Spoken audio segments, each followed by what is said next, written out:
Buenos días a todos. Vamos a comenzar con el tema de hoy.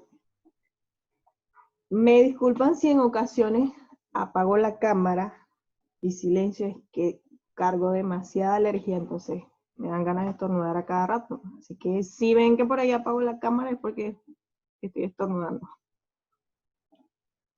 Vamos a comenzar con el tema de hoy. Recuerden que la semana pasada comenzamos con lo que era circulación, hablamos del sistema circulatorio y nos quedó pendiente la fisiología del sistema cardiovascular, es decir, cómo se da ese circuito cardíaco en los seres humanos. Y también lo que era el sistema linfático. Entonces vamos, y también al final, espero nos dé tiempo, vamos a hacer la aplicación práctica de este tema. Vamos a compartir las diapositivas, me avisan si las ven. ¿Ven las diapositivas? Sí, bueno, vamos a comenzar entonces. Habíamos quedado con el sistema circulatorio, explicamos que lo comprendía el corazón, las arterias, las venas y los capilares. Que las arterias eran las de mayor diámetro, salían de los ventrículos, iban hacia los tejidos. ¿Qué más les dije? ¿Cuáles eran los de menor diámetro, las más pequeñas? A ver si lo recuerdan, las más pequeñas, ¿cuáles eran?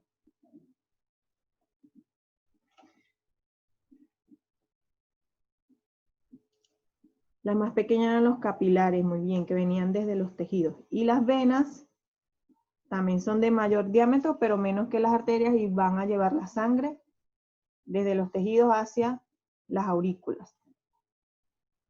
Entonces vamos a comenzar con lo que es el sistema cardiovascular o la fisiología del sistema cardiovascular.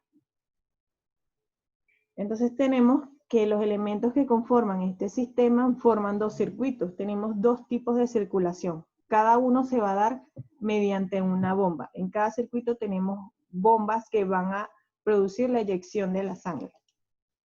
Tenemos la circulación menor o la circulación pulmonar y tenemos la circulación mayor o sistémica. Es decir, la circulación menor se da solo del corazón hacia los pulmones y la circulación mayor o sistémica va del corazón hacia el resto de los órganos y tejidos. En la circulación menor o pulmonar, ¿cómo va a ser el recorrido de la sangre? Este va a ir del ventrículo derecho, arteria pulmonar, red capilar pulmonar, pasa de ahí a las 4 venas pulmonares para ingresar por la aurícula izquierda. Ese va a ser su recorrido. Va a ser ventrículo derecho, arteria pulmonar, red capilar pulmonar y 4 venas pulmonares para ingresar de nuevo al corazón por la aurícula izquierda. ¿Cuál es la función de la circulación menor? Su función es realizar la hematosis. ¿Qué es la hematosis? Cuando la sangre capta el oxígeno y pierde el CO2 a nivel de los alvéolos. Es decir, es ese paso de la sangre desoxigenada a sangre oxigenada. Ese es el proceso de la hematosis. La sangre capta el oxígeno y pierde el CO2 a nivel de los alvéolos pulmonares. Esa es su función principal, oxigenar la sangre. Es decir, que esa sangre va a salir del ventrículo derecho, entra a los pulmones y ¿cómo va a salir? Entra desoxigenada y sale oxigenada. Va a volver por este lado. Por la aurícula izquierda va a volver. Tenemos ahora la circulación mayor o sistémica. Este recorrido, ¿cómo va a ser? Ventrículo izquierdo, arteria aorta, red capilar. Recuerden que la red capilar son todos esos capilares que van a estar unidos a los tejidos. Luego va a las venas cava superior e inferior y va a ingresar de nuevo al corazón por la aurícula derecha. Va a ingresar por acá. ¿Cuál va a ser la función de la circulación mayor? Llevar el oxígeno y nutrientes a todos los tejidos y recoger productos de desecho. Es decir, va a llevar la sangre oxigenada, ella va a salir por el ventrículo izquierdo, lleva la sangre oxigenada a los tejidos y esa sangre va a salir desoxigenada y con los productos de desecho de las células para poder ser excretados estos productos de desecho. Entonces, su función es llevar oxígeno y nutrientes a todos los tejidos y recoger los productos de desecho para que puedan ser excretados.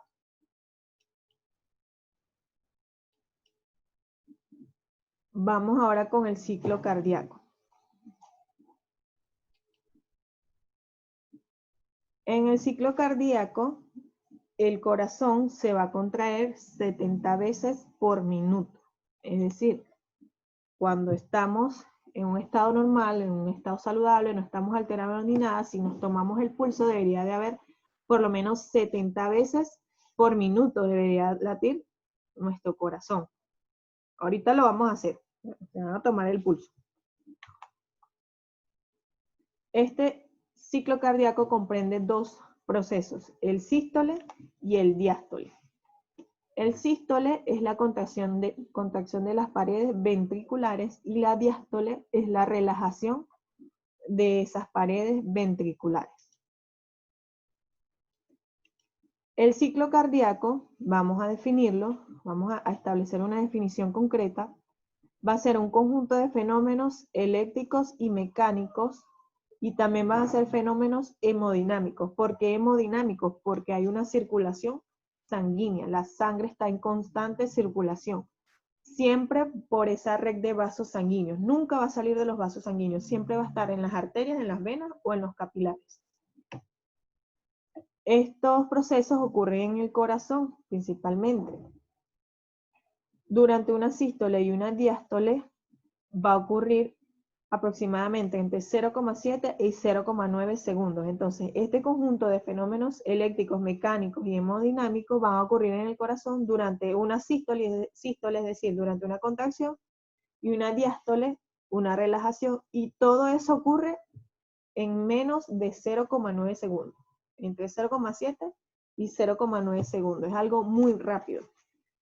Entonces, vamos a comprobar esto de que el corazón se contrae 70 veces por minuto, es decir, deberían de sentir ese latido por lo menos 70 veces por minuto. Les voy a tomar el tiempo para que lo hagan. Vayan buscándose el pulso, por favor. Mientras busco aquí el cronómetro, vayan buscándose el pulso. ¿Ya están listos?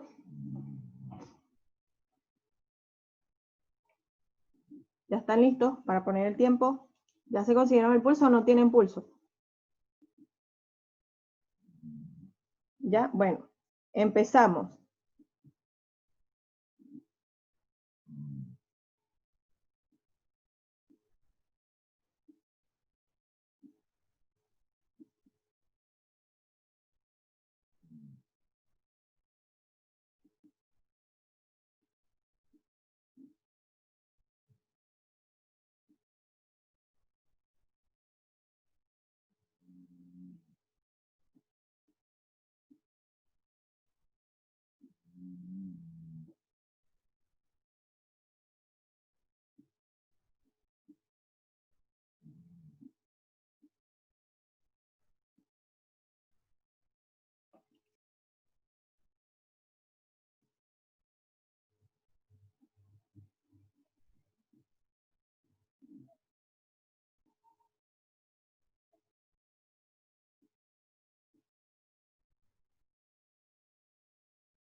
Listo. Me imagino que los que pudieron tomarse el pulso, unos dicen que no tienen pulso, tienen que tener pulso, lo que pasa es que no se lo consiguen. Pero para que lo vuelvan a hacer en su casa, se lo toman o aquí en la muñeca, o se lo pueden tomar acá, también se siente. Entonces va a ser aproximadamente entre 65 y 72, algo así, van a estar sintiendo sus pulsaciones. Entonces, eso es porque en el ciclo cardíaco se contrae por lo menos unas 70 veces por minuto. Los que les dio 45, menos de 50, deben andar con la presión baja, algo así. O se lo tomaron mal. Continuamos. Vamos ahora a explicar ese ciclo cardíaco.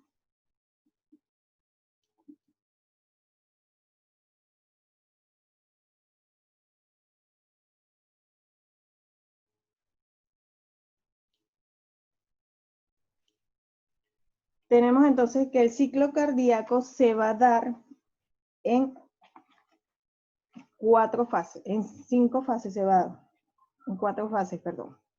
Tenemos la fase de llenado, tenemos la fase de contracción isovolumétrica, la fase de eyección y la fase de relajación isovolumétrica. En este ciclo cardíaco les voy a mencionar algo que se llama primer ruido cardíaco y segundo ruido cardíaco. Esto es, si alguno de ustedes sabe tomar la presión con un, me olvidó el nombre, con un estetoscopio, si la saben tomar, saben que se debe tomar siguiendo 2 ruidos cardíacos. El ruido inicial y el ruido final. Cuando comienza el ruido, el latido, de allí se comienza a ver el nanómetro hasta que ocurre el siguiente ruido. Todos esos ruidos ocurren cuando las válvulas simoideas o las válvulas auriculoventriculares se cierran.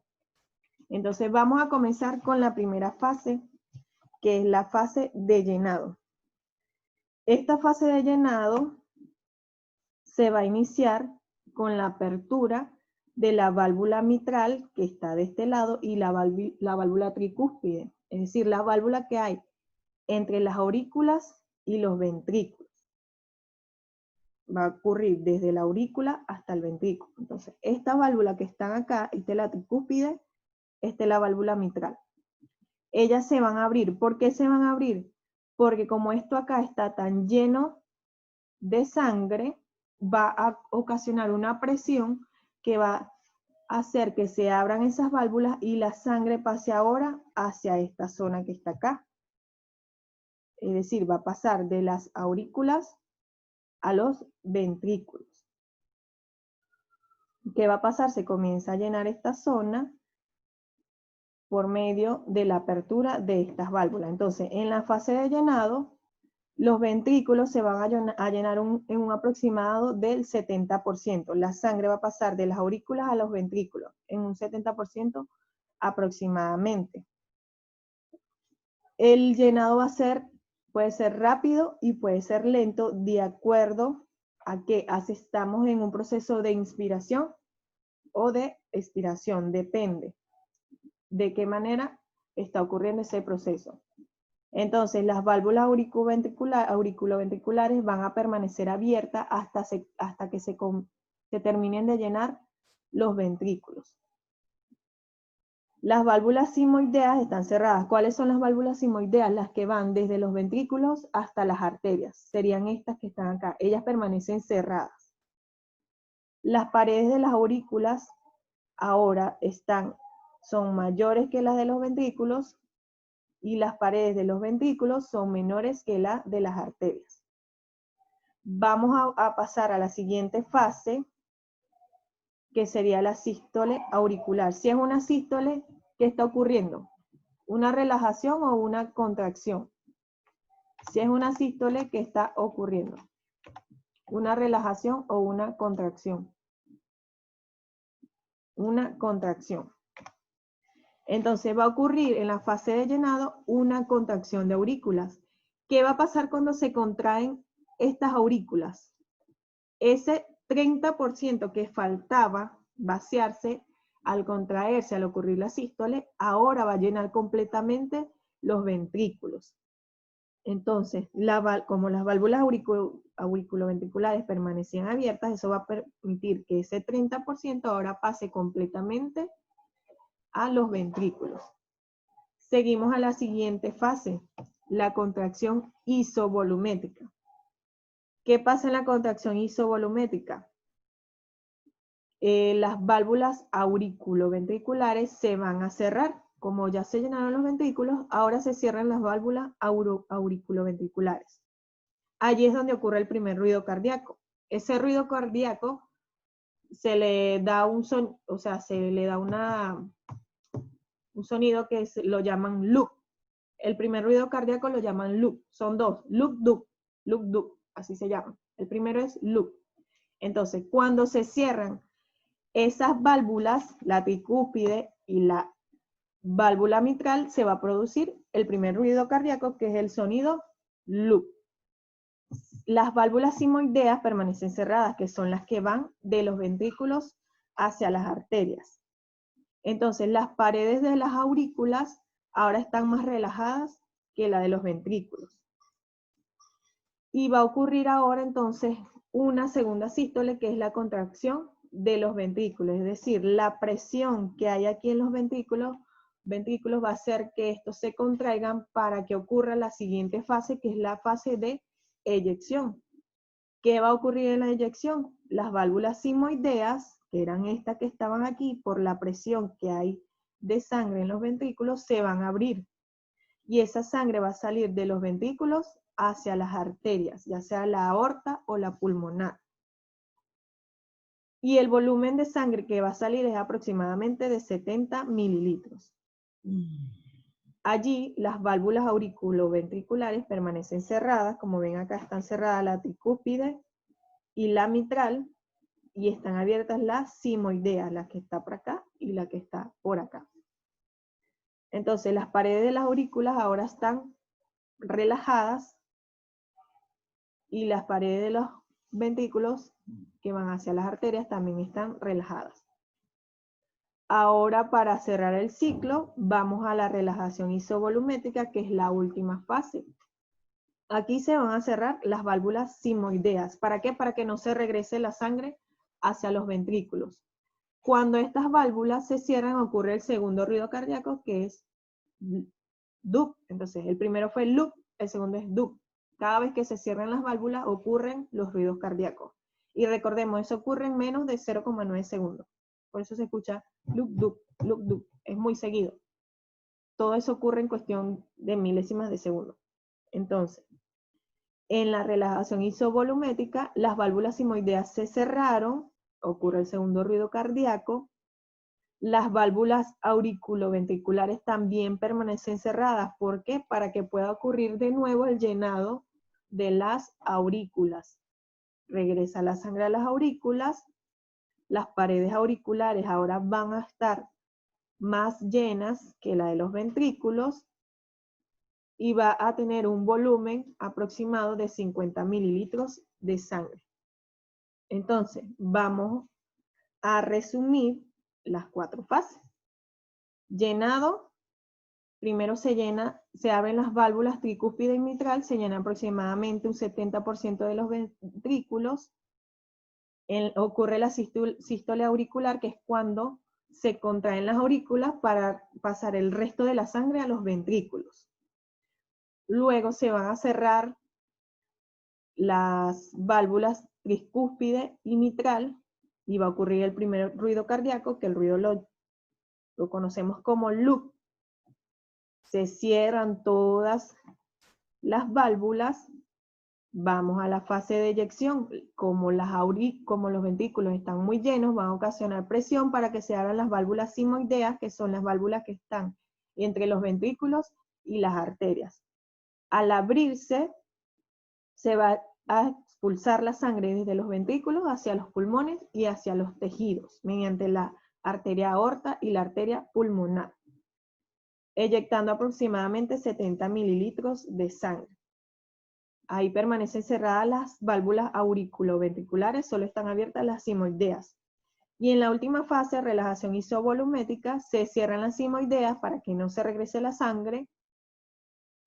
Ocurre el segundo ruido cardíaco, que sería DUC. Regresa la sangre a las aurículas y permanecen cerradas las válvulas auriculoventriculares, la tricúspide y la mitral. ¿Está claro? ¿Está claro el ciclo cardíaco? O por lo menos me hice entender un poco. Entonces, sístole es contracción, diástole es relajación. Seguimos. Vamos con el sistema linfático. El sistema linfático, que también participa en el sistema circulatorio, es un conjunto de órganos que van a transportar la linfa.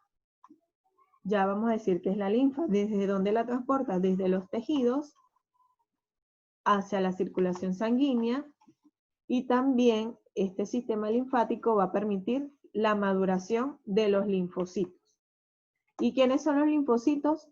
Son los que participan en nuestro sistema de defensa. Vamos con los componentes de este sistema linfático. Tenemos en primer lugar a la linfa. La linfa es un líquido tisular o intersticial. Ese es el líquido extracelular, el líquido que hay entre una célula y otra en los tejidos. Esta linfa se origina por el filtrado de la sangre. Cuando ocurren todos los procesos metabólicos, a partir del filtrado de la sangre se va a obtener la linfa. ¿Qué contiene la linfa? Contiene proteínas, sustancias coagulantes, grasas que se obtienen a partir del intestino delgado en el proceso de digestión y contiene a los linfocitos. Tenemos los vasos linfáticos, otro componente. Estos son los conductos por donde va a circular toda esa linfa. Ellos se originan a partir de capilares linfáticos a nivel de los tejidos, es decir, en los tejidos, a partir de allí van a nacer esos capilares, así como los capilares sanguíneos también nacen capilares linfáticos. Luego tenemos los ganglios linfáticos. Son formaciones nodulares encapsuladas, tienen forma arriñonada, es decir, que tienen una forma parecida a un riñón, por lo menos aquí tenemos un ganglio linfático. Estos ganglios los vamos a ubicar en distintas zonas de nuestro cuerpo, principalmente a lo largo de todos los vasos linfáticos. En el cuello tenemos, sobre todo lo tenemos aquí, en esta parte de acá. Cuando tenemos gripe, que sentimos unas bolitas aquí como inflamadas, esos son ganglios que están inflamados. Aparte de las amígdalas, también se inflaman los ganglios. Tenemos las amígdalas y tenemos también los ganglios que se inflaman en esa zona. En las axilas tenemos también ganglios, en la ingle, es decir, en el entrepierna tenemos ganglios, en el mediastino, en el mesenterio y en la región retroperitoneal. La membrana que recubre nuestros órganos, en la región retro, o sea, detrás de ese peritoneo, también tenemos ganglios linfáticos. Tenemos el vaso así, con B alta y con Z, no es vaso de tomar agua, de tomar algo, es vaso del órgano, este que está acá. Está localizado en el hipocondrio, es decir, por acá debajo de los pulmones. Tiene forma ovalada, no presenta vasos linfáticos aferentes, es decir, no se encarga de filtrar linfa. Solo en él, él va a formar linfocitos y los va a enviar hacia otra zona, pero no recibe linfa para filtrarla. Él no recibe, sino que solo envía. Tenemos ahora al timo. Es un órgano encapsulado ubicado en el mediastino anterior y superior. Tiene forma triangular. Por acá tenemos al timo. Su peso va a variar de acuerdo a la etapa en que nos encontremos, en la etapa de vida que nos encontremos. Al nacer pesa 15 gramos, en la pubertad 40 gramos. ¿Por qué pesará más en la pubertad? Luego involución, es decir, que retrocede. Va a pesar menos, va a empezar a degenerarse. Es decir, que en la pubertad es donde tenemos nuestro sistema inmunológico más reforzado.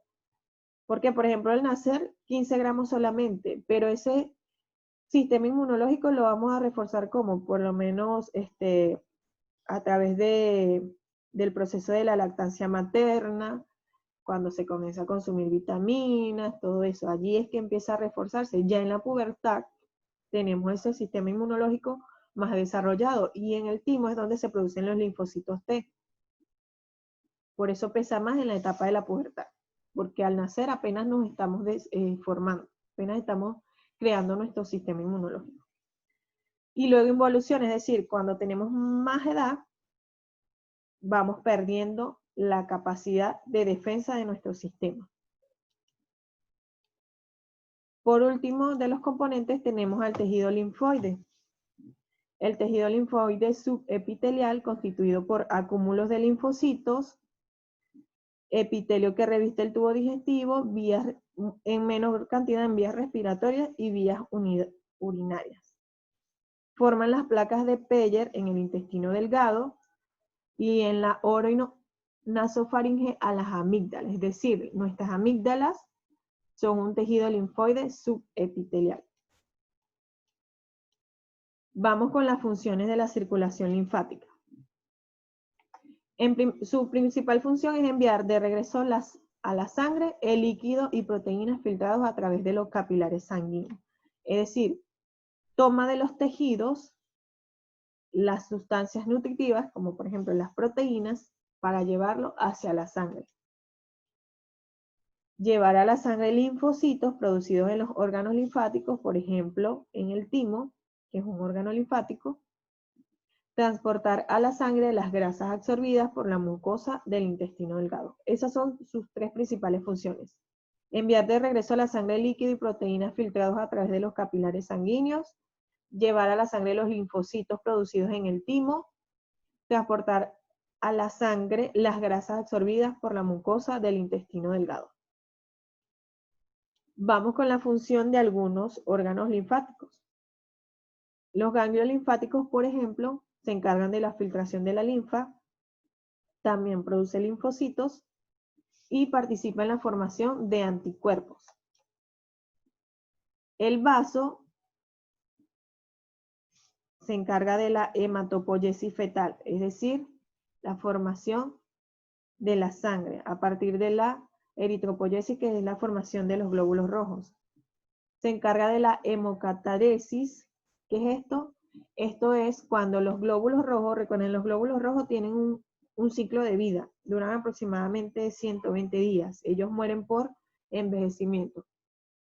Este proceso de hemocateresis es cuando esos glóbulos rojos ya están degenerados, el vaso se va a encargar de excretar eso, de tomarlo como una sustancia de desecho y eliminarlo. Ya estos glóbulos rojos no sirven, los voy a excretar, los voy a botar. Ese es el proceso de hemocateresis. Se encarga también de la filtración de la sangre, de la formación de linfocitos y también de la formación de anticuerpos. El timo se encarga de la programación, diferenciación y liberación de linfocitos T. Es decir, a partir de una célula madre se van a formar todos los tipos de linfocitos. Eso va a ocurrir en el timo, esa diferenciación, esa especialización. Todos los linfocitos, colaborador, linfocitos B, linfocitos asesinos, todos los tipos de linfocitos que existen. Células de T de memoria, todo se va a diferenciar en el timo. Formación de linfocitos T maduros que luego pueblan el vaso, ganglios linfáticos y tejido subepitelial. Es decir, todos nacen en el timo y de allí se van al vaso y a los ganglios. Y la producción de la timosina, que es la que estimula la formación y maduración de esos linfocitos. Con esto terminamos la clase. Nos queda un minuto nada más para trabajar con la aplicación práctica. Me voy a robar 2 minuticos. Yo creo que si hacemos por lo menos la mitad. Entonces, ubíquese en la aplicación práctica y vamos con la pregunta número 1. Se la voy a ir aquí anotando. Esta ya la conocen porque estaba en el tema anterior. En las plantas vasculares, la savia bruta circula desde las raíces hasta las hojas por unos conductos denominados vasos leñosos.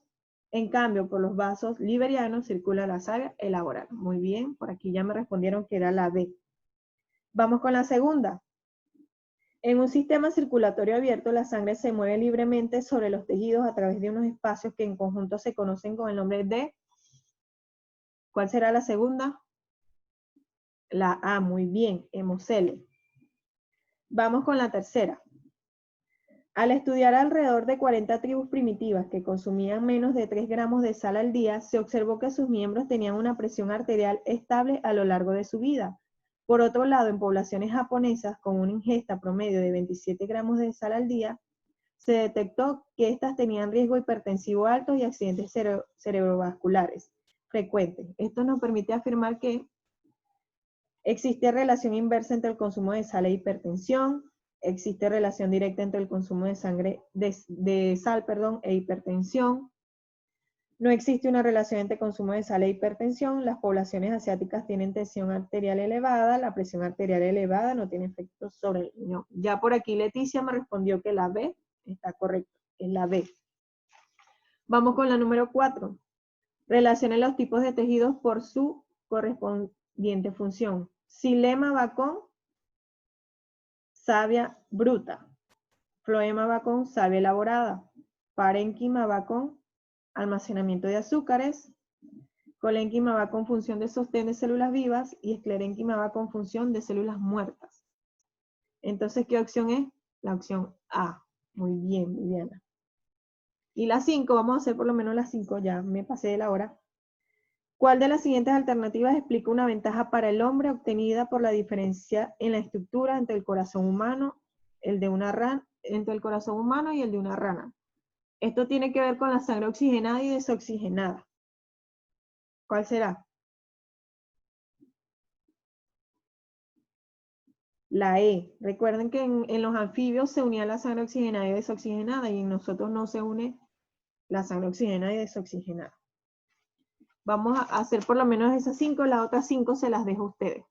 Me las mandan por Cubicol las otras 5 respuestas. Bueno chicos, me despido.